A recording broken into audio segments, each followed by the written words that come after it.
Good evening, everyone. I'm Dr. Ashish Mariam, a fifth-year student in dental medicine in Wahran. And in today's session, we're going to tackle the oral cavity, or what we commonly call the mouth, which is the first part of the digestive system.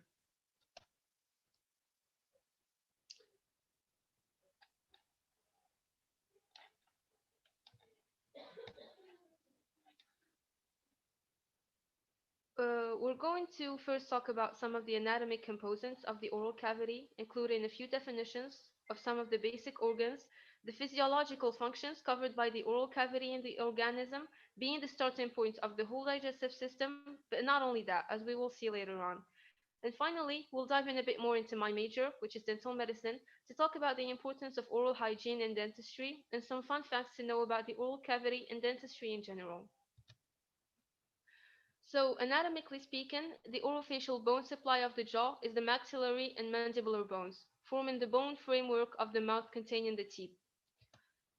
We can separate the oral cavity into two different parts. We have the soft tissues, which include the superior and inferior lips, the hard palates and the soft palates, the cheeks on the left and right side, the oral pharynx, and the tongue, which is composed of 17 muscles, and also the floor of the mouth.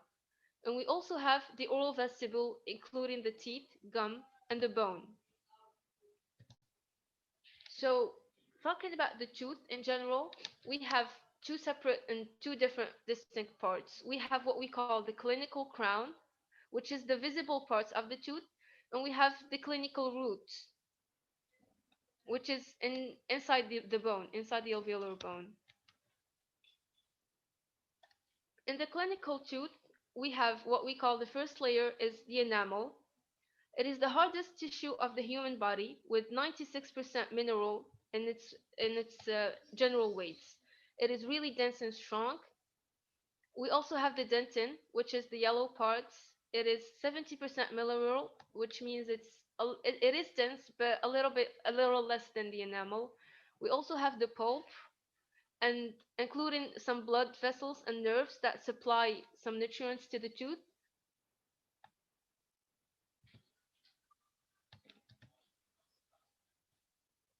Going to the clinical root, we have the gum, or what we call the gingiva. We have the cementum, which protects the dentin from the root side. We have what we call the periodontal ligaments, which is the connection between the tooth, root, and the alveolar bone. And we have the alveolar bone in itself. So, talking about the types of the teeth, we have four types. We have what we call the incisors, which are the interior uh, teeth that we have. We have the canines, we have the premolars, and we have the molars. And here is how they are separated in the mouth. We have four incisors interiorly, two canines, two premolars on each side, and two molars, and the third one, which we call the wisdom teeth. So we have three molars in general from each side. So, talking about the functions of the oral cavity, we have four major functions. We will first talk about the ventilation. Physiologically, it is the act of breathing in and out through our nose in normal conditions. We call this nasal ventilation. While during physical activity, when we need to increase the oxygen intake of our body, we automatically start to breathe through both our nose and our mouth to take in more air volume and faster. In some cases, people breathe in through their mouths on a regular basis without any physical activity involved, either because of a clogged nose due to allergies or a pathological position of the tongue or just by habit. This is a pathological form of ventilation because it started at a young age. Because if started at a young age, it may hinder the bone formation process of the maxillary bone and also cause some malformations in the natural tooth positioning. We can see here in this case a form of a person who was um, more ventilating more through their mouth than their nose. You can see that the mandibular bone is a lot less developed than the maxillary one. The second function is mastication.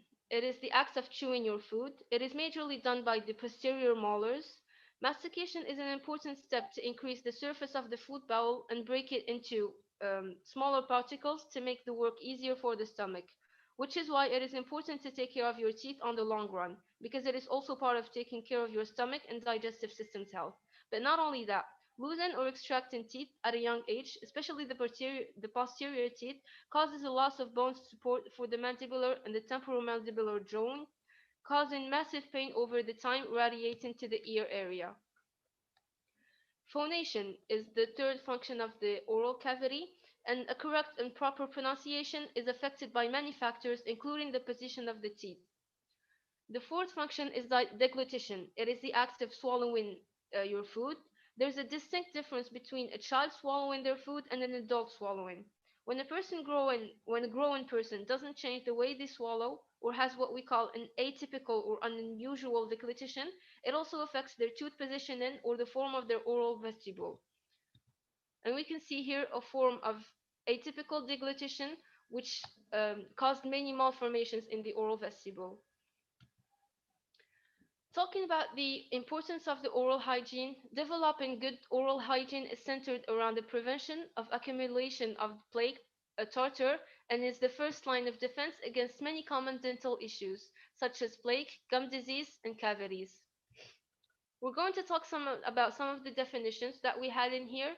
The first one is dental plaque, or we also call it the biofilm. It is a soft substance accumulating on the surface of the tooth and gum, essentially made up of food residue mixed with salivary proteins, acids, and sugars, and bacteria producing toxins that land on the tooth. We also have tartar, or what we also call calculus, and is a form of hardened dental plaque. The hardening being caused by the minerals coming from the saliva landing on the dental plaque and making it more stronger and more opaque.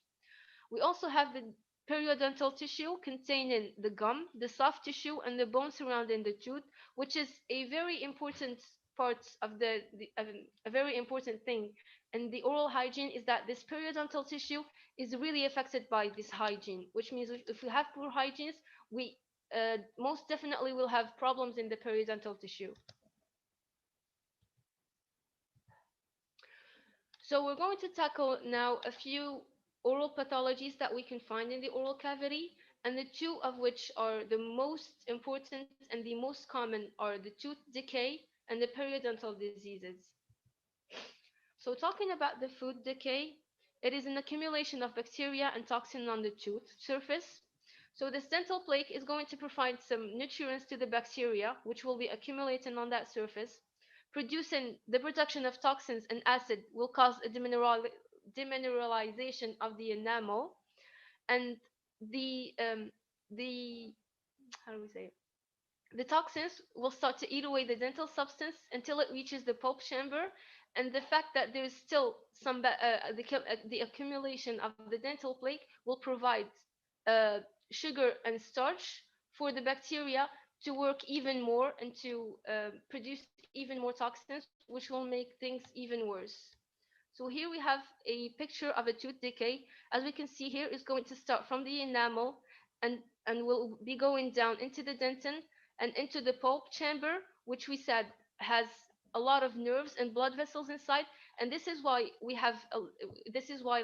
say that toothaches are some of the most painful aches we can have. It is because the pulp is really rich in nerves, and when it is attacked and in a state of inflammation, it is really hard to maintain the pain and the inflammation. So take care of your teeth, people.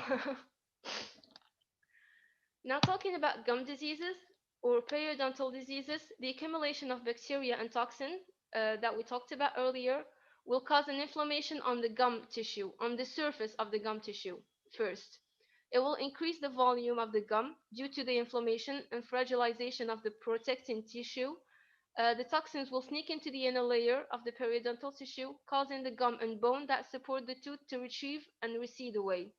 This will cause loosening of the tooth due to insufficient bone support.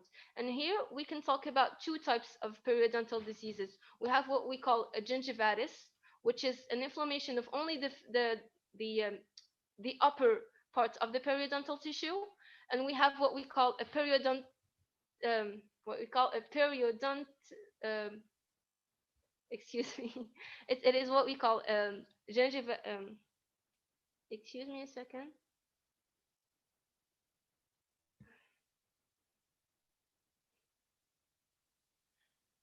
Here is. So we first talk about the gingivitis, and the second part is periodontitis.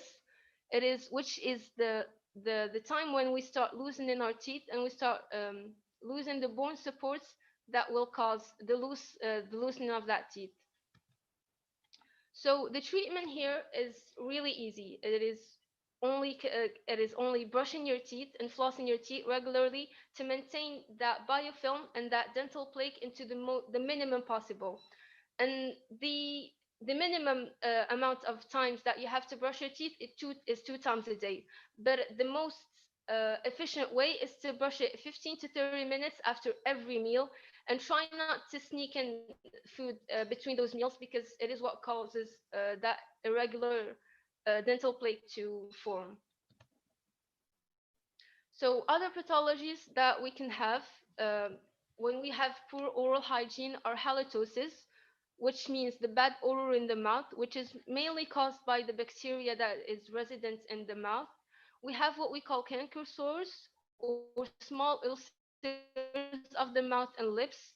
And we can have it anywhere in the mouth or in the soft tissues, but most commonly we find them in the mouth and the lips. And we have what we've called fungal infections, just like bacterial or viral infections. Fungus lives in our oral mouth in our oral cavity, and if we don't take care of our hygiene, the fungal infections can get really bad. So, as a conclusion, we're going to say that oral hygiene isn't just about looking and feeling fresh in our oral cavity. It is more about taking care of your oral cavity and health and overall well being. And thank you so much for tuning in.